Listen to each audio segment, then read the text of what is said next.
Bonjour, bienvenue à nouveau sur cette thématique que je vous propose autour de Inspire Hebdo, une vidéo par semaine pour pouvoir interagir ensemble sur cette notion d'inspiration autour d'un thème que je vous propose. Donc en ce moment, ce sera, enfin pour aujourd'hui en tout cas, ce sera l'authenticité. Donc si vous avez envie d'interagir à la fin de cette vidéo, n'hésitez pas, il y a tout ce qu'il faut pour le faire, sous forme écrite, vous pouvez laisser des liens, tout ça. L'idée c'est d'enrichir. Alors, l'authenticité, qu'est-ce que m'inspire cette notion, ce terme authenticité?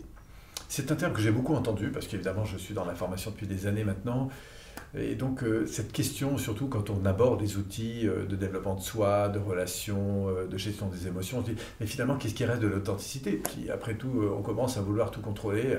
Bon, je ne crois pas qu'on cherche d'ailleurs vraiment à tout contrôler, je crois qu'on cherche à être simplement dans une dimension de liberté plus grande. Et la liberté, pour moi, ça passe par cette conscience des choix auxquels je peux prendre. Et donc l'idée, c'est, quand on parle d'authenticité, pour moi, c'est surtout de clarifier deux choses, qui est ce que je vis intérieurement et que j'ai envie de communiquer. Par exemple, si j'ai envie de vous dire oui, ben je vous dis oui. Si j'ai envie de vous dire non, je vous dis non. Et puis il y a la manière dont je vais dire les choses. Et quand on travaille sur la manière, je ne crois pas qu'on perde son authenticité. Au contraire, on la révèle. C'est-à-dire que si j'acquiers des outils, que ce soit pour vous écouter davantage, pour poser de meilleures questions, pour travailler la forme de ma communication, pour mieux gérer peut-être mes émotions, pour apprendre à mieux fixer mes objectifs, enfin bref, tout ce qu'on peut trouver d'une manière très large dans l'évolution personnelle.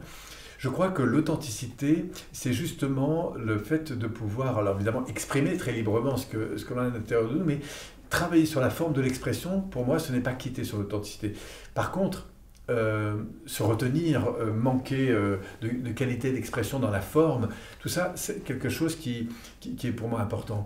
Et donc, quand on est dans l'authenticité, alors bien sûr, on peut se donner la liberté comme ça d'exprimer pleinement, mais je crois qu'il faut rester attentif aux conséquences, en tout cas de la manière dont on exprime les choses.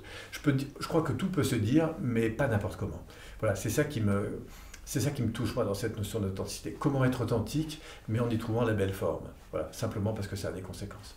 En tout cas, c'est l'inspiration qui me vient du moment. Je serais content d'avoir la vôtre. Donc si vous avez envie d'interagir, encore une fois, sur cette vidéo, n'hésitez pas à laisser un mot, un commentaire, un lien peut-être aussi vers un article que vous avez vu, une vidéo qui vous a touché, ou vous-même un blog ou quoi que ce soit, pour pouvoir enrichir ce concept de cette vidéo Inspire Hebdo. Si vous voulez nous retrouver la semaine prochaine, c'est très simple, vous pouvez vous abonner au-dessus ou en dessous de la vidéo. Et puis bien sûr, je vous propose un petit cadeau en fin de vidéo. Merci à vous, c'était un grand plaisir encore une fois de pouvoir partager ces petits moments. Et puis surtout, prenez soin de votre authenticité. Merci à vous.